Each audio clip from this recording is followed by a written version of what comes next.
மடித்து விட்டுக்கலாம். ரோல் பண்ணி வச்சுக்கலாம். மெதுவாக ரோல் பண்ணிக்கணும். அப்போ தான் உடையாமல் வரும்.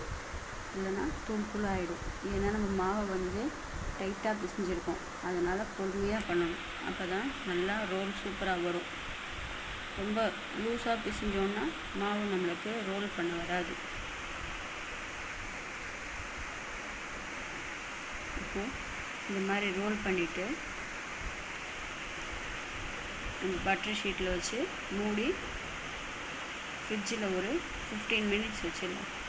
நல்லா செட் ஆகிடுச்சுனாக்கா நம்மளுக்கு முந்திரி ரோல் கட் பண்ணுறதுக்கு ஈஸியாக வரும்.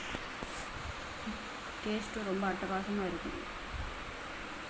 இப்போ பாருங்கள் ஃப்ரெண்ட்ஸ், நம்ம ஓரியோ ரோல் பண்ணுவோம்ல, இப்போ அடுத்தது ஓரியோ பால்ஸ் பண்ணிக்கலாம். அதுக்கு கொஞ்சம் மாவு எடுத்து நல்லா